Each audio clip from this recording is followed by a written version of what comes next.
Fala, senhores de segundo ano. Então, olha só. Eu preciso fazer uma revisão para a minha prova. Então, nada mais justo que estudar aquilo que é mais chatinho, que é efeito coligativo. E, principalmente, a parte de cálculo, que são as leis de Raul. Bem, mas olha só. O que eu preciso saber mais, assim, numa prova de lei de Raul e tal?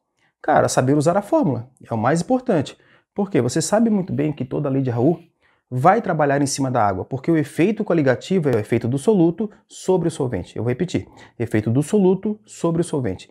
Ah, mas de que forma, Binho? De que forma? Na pressão de vapor, diminuindo a pressão de vapor, aumentando a temperatura de ebulição, porque você já viu esse conceito, diminuindo a temperatura de congelamento desse solvente em relação à solução, e a pressão osmótica. Então assim, ó, lei de Raul é muito fácil. Tudo bem que só são as três primeiras, A, B, C. A D, você trabalha com o fator de Van 't Hoff, com o cálculo de Van 't Hoff, que é a pressão osmótica. Estamos conversados? Beleza. Tá bem, mas sem demora, o que eu tenho que fazer? Olhar para a tela. Olha o texto. A substância glicerol é um álcool obtido a partir da fabricação do biodiesel, muito utilizado na produção de sabões e sabonetes. Se adicionarmos 40 gramas de substância a 1.610 gramas de água, qual será o valor de ponto de ebulição da água na solução formada?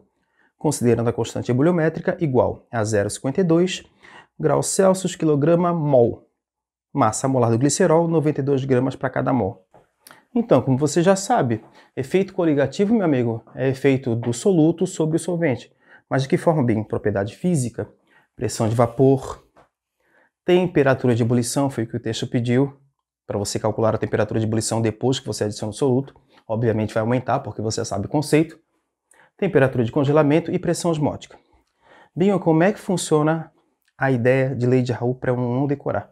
É bem fácil. Quando for pressão de vapor, que não é o caso do texto, constante tonométrica, que você pode calcular ou é fornecido, geralmente é fornecido, como foi no texto, constante ebuliométrica, vezes a concentração molar, que é da água, em relação à água, por isso que é water. Ah, bem entendi, por isso que é W, isso. Vezes o fator de Van 't Hoff. Esse fator de Van 't Hoff é que me preocupa. Por quê, bem? Depende da substância, esse fator, esse I é um fator de correção.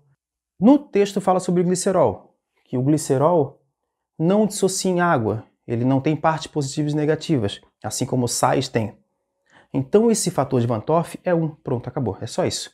Quando você chegar numa prova e encontrar esse I e perceber o que é uma ose, glicose, maltose, cetose, assim por diante, e principalmente o glicerol, pode ter certeza.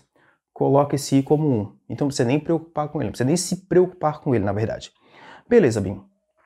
Agora, se for a temperatura de ebulição, falei da pressão de vapor, se for a temperatura de ebulição, é a mesma coisa. Ó. Igual constante ebuliométrica fornecida em prova, não te preocupa, vezes a molaridade. Como é o glicerol, esse I vale 1. Eu estou colocando em tudo para deixar organizado. Se for temperatura de congelamento, é a mesma coisa. Ó. Constante criométrica, vezes a molaridade, que acredito que vai ser fornecida na tua prova, vezes o I. Pressão osmótica, tem questão na prova, mas o que você vai fazer é exercitar. Pressão osmótica vezes a concentração molar, R vezes T. Pinho, mas espera aí, esse R é fornecido? Sim, esse R é a constante dos gases ideais. E a temperatura tem que ser em Kelvin. Lembra que esse T tem que ser um valor absoluto. Tem que ser um valor absoluto. Ou seja, meu amigo, tem que ser escala Kelvin. Estamos conversados. Se tiver em Celsius, bem, eu somo mais 273, que não é o caso do exercício. Perfeito? Tá, bem, mas aí, o que eu faço agora? Você percebeu que o exercício pede a temperatura de ebulição depois que você joga o soluto.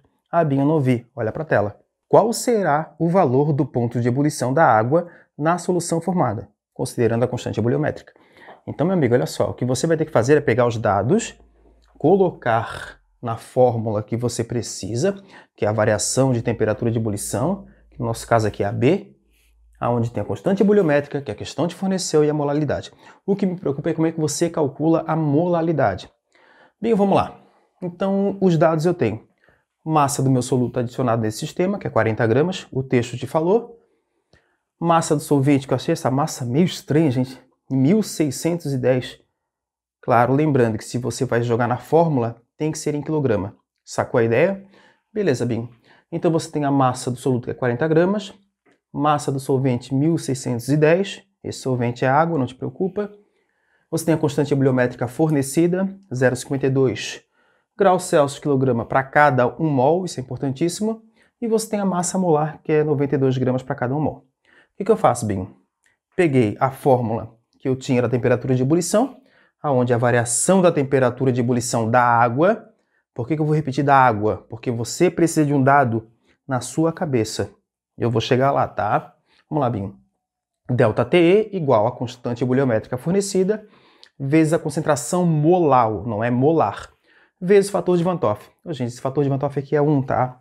Porque, Binho, é o glicerol, então não te preocupa. O fator de Van Toff, amigo, relaxa porque é 1. Ah, bem, entendi. Vamos lá, então. O detalhe é a molaridade. Se você sabe a molaridade vem fácil. W, que é de água, massa do soluto fornecido em prova, massa molar também desse soluto fornecido e a massa do solvente em quilograma.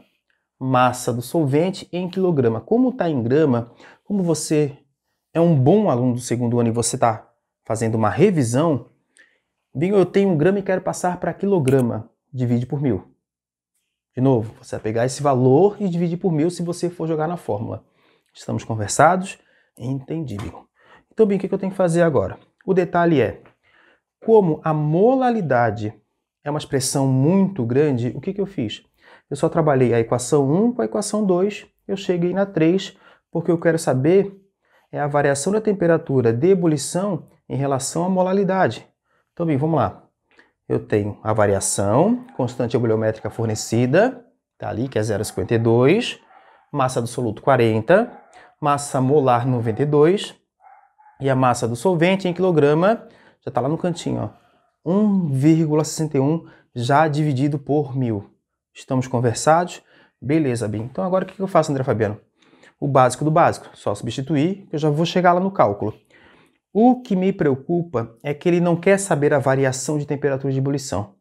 Olha para o texto. Ele quer saber a temperatura de ebulição depois que você jogou o soluto. Então, peraí, volta para mim. Bem, a variação não é a temperatura de ebulição, a variação é o quanto aumentou. Que você sabe, quando você joga um soluto, aumenta a temperatura de ebulição do solvente em relação à solução. T final é a temperatura que você quer. T0 é a temperatura inicial. Bem, mas tem uma variação aqui, quanto que é o T0? Foi isso que eu te falei. Como você sabe que é a água, a temperatura de ebulição da água em nível do mar, você sendo aluno do segundo ano, tem que saber que é 100 graus Celsius. Meu Deus, Bino, né? Tem que saber, não arruma rolo porque você já é bem grandinho, tá? Então 100 graus Celsius. Beleza, então você tem o seguinte, a variação T menos T0. Lembrando que esse T0 tem inicial, né? Calculando, André Fabiano, então vamos calcular para a gente ficar feliz nessa revisão. Variação da temperatura de ebulição, a constante ebuliométrica fornecida, já substituí, 0,52, vezes 40 porque é a massa do soluto, também fornecido, dividido por 92 porque é a massa molar, só substituir, e 1,61, mas por que 1,61? Porque a massa do solvente eles mandaram em grama, e você quer aqui em quilograma, divide por 1000, vou repetir, divide por 1000 porque é quilograma, beleza? Para cada quilograma. Depois que você faz esse cálculo na sua prova, com calma, com delicadeza, obviamente, você vai ter 0,14 de variação. É o quanto aumentou. A variação não é a temperatura de ebulição que o texto está pedindo. O texto está pedindo a temperatura de ebulição depois que você jogou o soluto.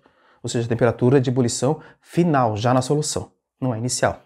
Então, bem, a variação eu tenho, é o quanto variou, que é 0,14. Essa variação é sempre positiva, é sempre o valor absoluto, tá? T. Ah, bem, quanto que é T?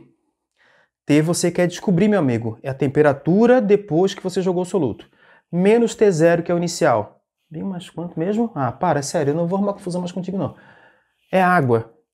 Em nível do mar, a pressão de uma atmosfera é 100 graus Celsius. Ah, bem, eu não sabia, pois é água. Então é 0,14 a variação, igual a T menos 100. Você sabe muito bem que é uma função afim. Tá de um lado, passa para o outro positivo. Né? Vamos usar a matemática básica, por favor. Passei para o outro lado positivo, vai ficar 100 mais 0,14. Faz sentido? Por quê? Porque o efeito coligativo, isso é importante como teoria, tá? O efeito coligativo é você alterar a propriedade física do solvente quando você joga um soluto.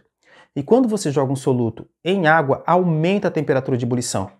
Se era 100, ficou 100,14. Sabe, mas foi um pouquinho, mas foi um pouquinho. Mas aumentou. Então a ideia é, quando você vai lá e trabalha a ideia de jogar um soluto no solvente, vai diminuir a pressão de vapor, ou abaixamento absoluto, você que sabe, se quer arrumar confusão, e aumenta a temperatura de ebulição. Estamos conversados? Estudo de acordo com o fator de Van 't Hoff. Tá, Binho, agora eu consigo responder a questão. Olha para a tela. A resposta correta é 100,14. Viu como não foi difícil? Eu peguei aquilo que é mais recorrente na tua prova, tá? Aquilo que é mais pesado para a sua revisão. Tá, Binho, o que eu faço agora? Agora você vai estudar um pouquinho porque eu já terminei. Eu fui.